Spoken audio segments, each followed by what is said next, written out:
Welcome back to this episode of In the Grove. I'm Jeff Frankie.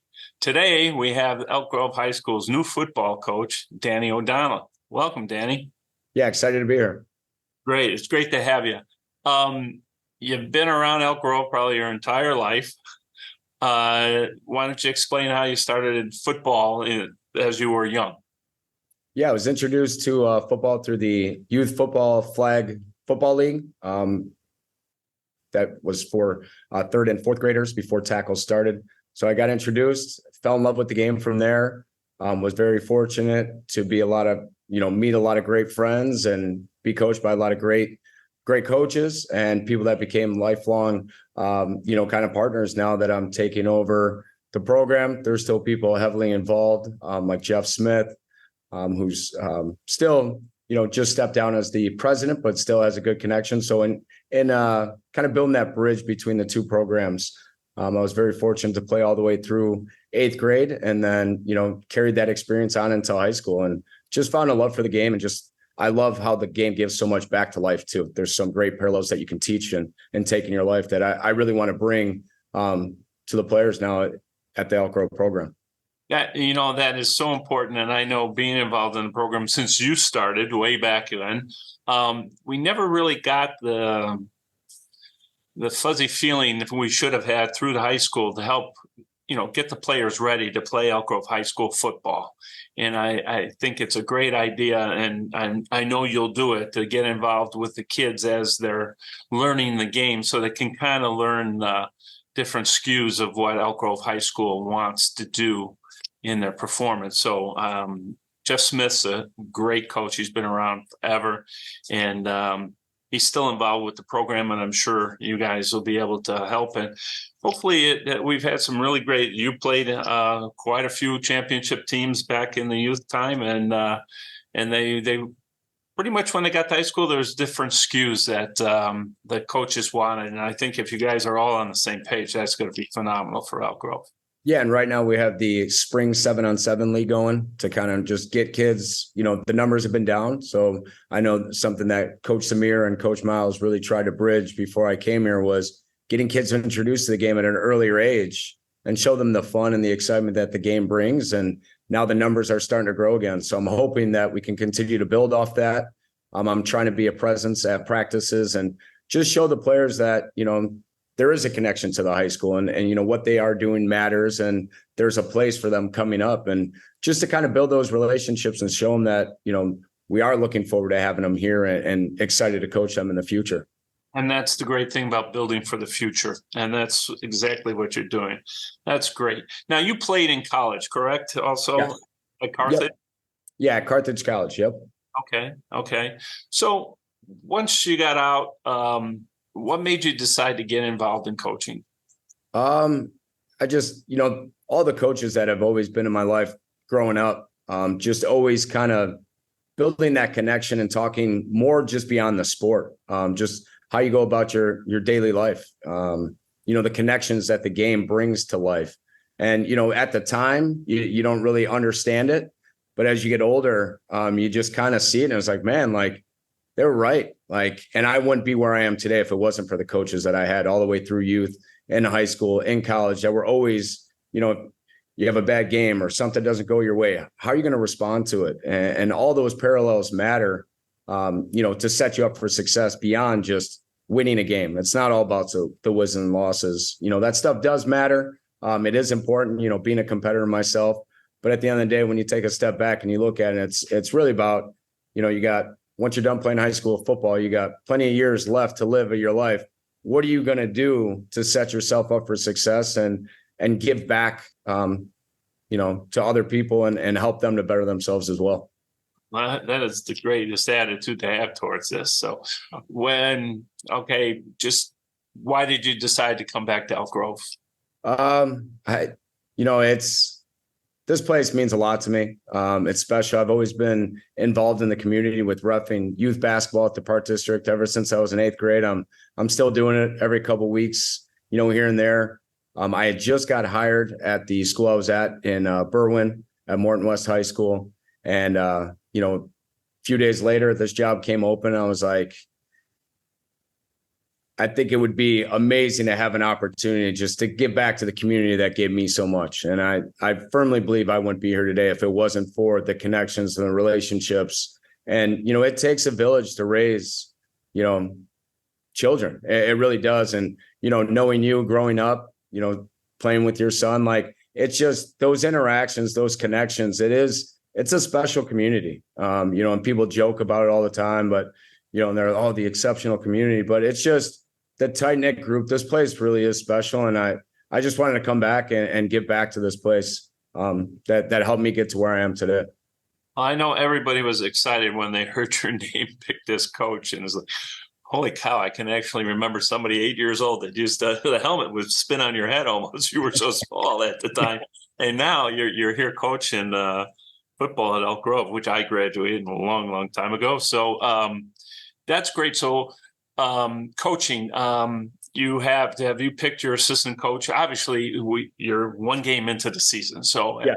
Did you find people that you used to play with or work at, or who are your coaches?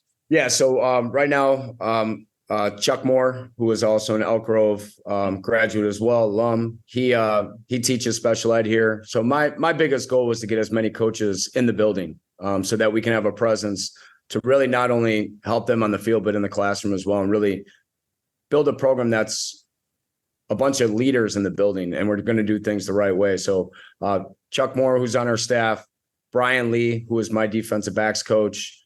He was out of coaching for a little bit in terms of football. He was coaching softball, girls basketball, but he was somebody that had such an impact on all the, anybody that I talked to when I got the job. You getting lead back, and I couldn't be happier. I mean, just seeing him out there with the kids, the impact he has on them is amazing.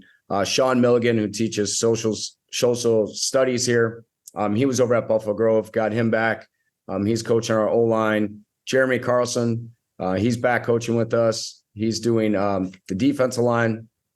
Rip Van Sky, who's been here for a long time, working security. So he's got a pulse on the kids in terms of making sure they're doing what they're supposed to be doing. Guys aren't leaving campus when they're not supposed to. Who else do we have? Jeff Moore is volunteering with us. Somebody that I played with and graduated. He decided he wanted to come back and help out. Larry Shinholster, who worked security before.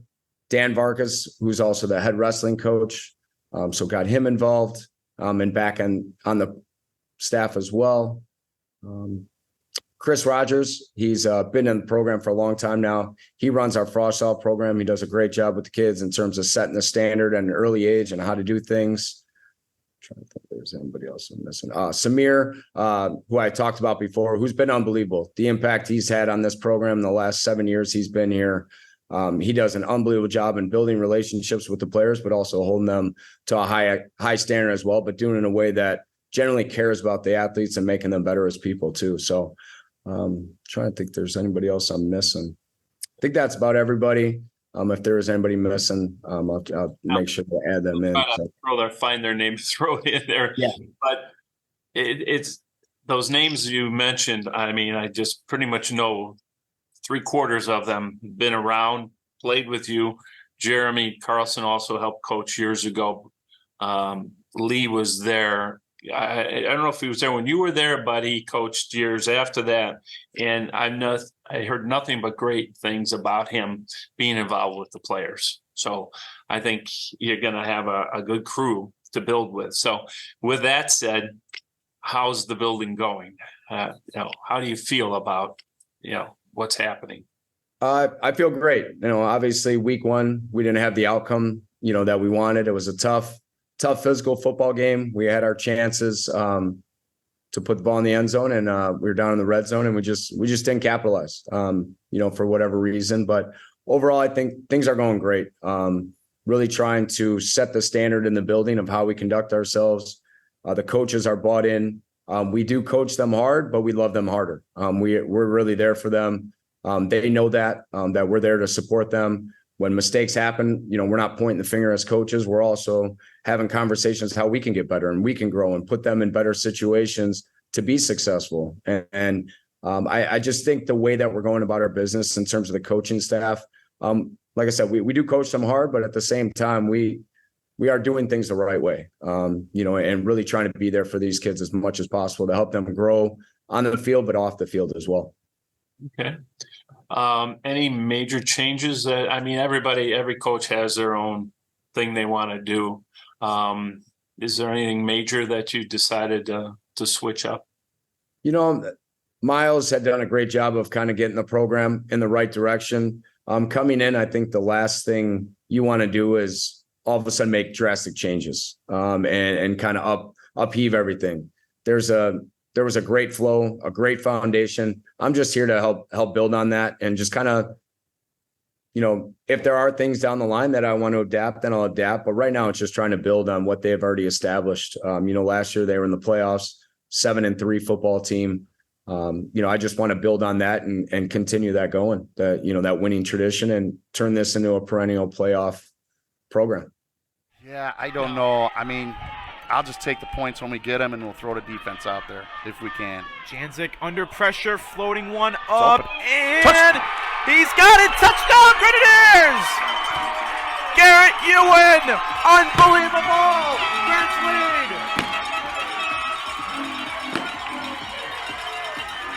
Mitchell Janzik floated one up, and Garrett Ewan comes down with another big catch. Listen to this crowd. Now, was it Hillcrest? Who did you just play last week? Yeah, we played Hillcrest. Yep. Have you ever played them? Has Elk Grove ever played them before? No. Hillcrest has never been on the schedule before. I think it was something that Coach Osei had set up in the past. That was a good test for week one to kind of set up. They've been in the playoffs, I believe, the last 6 or 7 seasons. They had like a quarterfinals appearance not too long ago. So a very well-known, established program. So it was a great test for us week one and something that hopefully, we can grow from as a team. It was a tough physical football game. They were fast, they were physical, and, it just came down to a couple plays. And, like I said, we're just hoping we can grow from it. Sure, every team's going to lose a game or this or that, but if they've learned from it, and if it's a really tough team, then good, because you lost by 2 points? Is that what it was? Yeah, it was 12-14 was the final. Okay. Well, that's a good showing for beginning of the season. So now, who's upcoming? September 1st, I believe the game is. Yeah, so this Friday we're at home versus Hoffman Estates, a team that they lost to, Elk Grove lost to last year in round one. Tough, which was a very tough, close game as well. Elk Grove made a nice comeback at the end, just maybe another quarter and they would have pulled it out. But it was a very good game all the way down to the end. Well, I mean, you got a tough schedule, I assume, the way it sounds like. So that's something to grow off of. I mean, yeah, again, like you said, you get in there and people aren't used to the same thing. So you're going to want to change some things up, and it may take a little while to grow. But some people like to run, some people like to throw. Do you have anything that you feel? I don't want you to give away any secrets, but yeah. So for us, we try to be as balanced as possible. Every week to week is going to be a little bit different based on what a defense may have. We try to establish the run as much as possible. Like last week, Hillcrest had a very stout run defense. They kind of loaded the box. We try to take advantage on the perimeter a little bit. Had a couple guys get dinged up as well. But you know what? In terms of a week-to-week basis, it's going to depend on, kind of what the defense has given us and then attack based on the game plan. Okay. So how do you feel about the season? Do you think you're going to – I have to ask, being a reporter, but do you think you got a chance for playoffs? Yeah, I believe we do. We have a lot of returning starters from last year, returning All-State linebacker and Joe Cavaliers, a great leader, outside linebacker, and Logan Tosterud. The defense is very stout. So, if we can, and I think it's going to happen, the offense is going to get caught up. We're pretty young on the offensive side of the ball right now, but, I think we learned a lot, watching the film from last week on things we can grow from and get better. But the defense played outstanding. They kept us in the game. We let up one score in the first, one in the second, and they shut them out in the second half and really gave us some great opportunities to try and score to win that game, and just came up short. Can you tell me a little bit about your seniors you have this year that any of them have prospects to go play farther on? Yeah. So right now I mentioned Joe Kovler's starting middle linebacker. He's gotten an offer from Rose Holman already. And I know he's kind of looking at some other schools. Logan Tosterud, outside linebacker. He does a great job for us. I know he's gone on some visits already to a couple of D3 schools in the area. Lucas Rogers, he plays safety and wide receiver for us. He's going to kind of be that like fringe late bloomer type guy that maybe a school takes a shot at. He just runs unbelievable routes, unbelievable hands, can cover tons of range on the back end. I'm trying to think right now. Those are the main three that we have looking to go on next year. Well, I know you have the game on September 1st, which will be here on UGTV. And then we have one on September 14th, but that's not going to be live. That is a Thursday game. Yep. And then the 22nd of September, another home game on UGTV, and then October 13th. So, people out there watching, you're going to be able to watch them on UGTV, or you can get them on demand. We'll be able to show those because I just have to say I'm really excited about you being involved in doing this, as many people in the community. Not only if they just don't know about football, but that you're an Elk Grove bred, coach that everybody. I think pretty much a lot of people know your family throughout. Yeah. A lot of you guys. Yeah. So everybody is just looking forward to having a good season. Again, wins, losses, like you said, aren't as important as the kids growing and being better players. And I think once that happens, and with you involved in the youth program, I think we're going to see some great teams in the future. So again, we appreciate that you signed up to coach at Elk Grove. Yeah, no problem at all. I'm extremely excited and just want to make the community proud as well. And just when they watch us play, that they're going to know that we're going to play hard from the beginning to the end and give everything we got. And a gritty group of kids that don't quit. And that's kind of what we're all about. That's what it is about. So, hey, thank you so much for taking the time. I know you're busy, and if people don't realize we're doing a Zoom, which normally we're in the studio, but I know you're a busy guy, and we really appreciate you taking the time out to talk with us. And hopefully at the end of the season, we can talk about you guys in the playoffs. So yeah, you know what? You got to manifest things to happen, right? So, the more we talk about it, the better it becomes, right? Well, if wishes will help, we all are wishing. So we hope that works. So thanks again, Danny. I appreciate you taking the time, and hopefully we'll talk to you soon. Yeah, sounds good. Thank you guys very much. All right, thank you. Yeah. We'll be right back after this. I'm Mayor Craig Johnson. I'm here to talk to you about a new service offered for village residents as part of the Elk Grove Village Cares initiative. The police department has installed a prescription drug collection box in the police department's lobby. Collecting prescription drugs prevent the misuse, abuse, and accidental poisonings and overdoses of prescription medications. It also prevents the contamination of our water supply through unsafe disposal methods. This collection box, which is available 24 hours a day, provides for convenient and will allow for safe disposal of unwanted and expired medications. Residents can bring in their unwanted medications and drop them in the collection box at any time. Needles and other sharps or liquid medication are not accepted in the collection box, as signs on the box indicate. The drop-off does not require any involvement of Elk Grove Village employees. Needles or other sharps can be dropped off at the fire administration counter on the lower level of the Village Hall between 9 a.m. and 5 p.m. Monday through Friday for safe collection and disposal. Liquid medication is not accepted by the village, but can be safely disposed of by pouring the liquid into a small container of kitty litter, coffee grounds, or table salt, and then simply place the container in the garbage. For more information, contact the police department at 847-357-4100 or go to the village website at elkgrove.org. Thank you.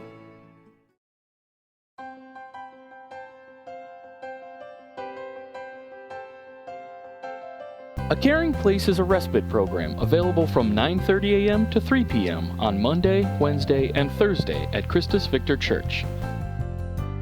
This is a socialization program for adults. It is now partnered with In Touch Home Care to offer a full day of care services at an affordable rate. In Touch can provide additional services including transportation to and from a caring place, as well as assistance in dressing and preparing for the day. The program is organized and supervised by a trained and caring staff. If you are interested, call 847-437-2666, extension 24.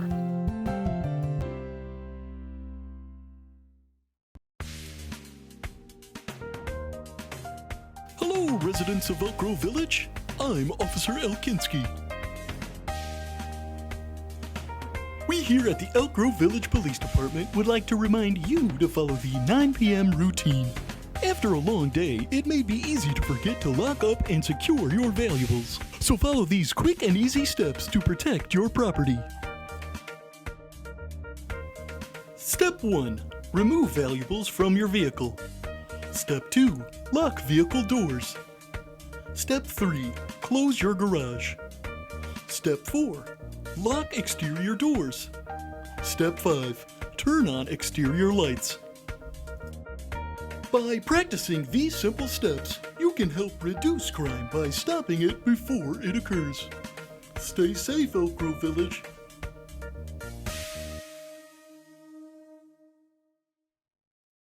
I'd like to thank our guest today, Danny O'Donnell, the new football coach from Elk Grove High School. We wish him and the team good luck and hopefully a great season. Thanks for watching, and we'll see you next time on In the Grove.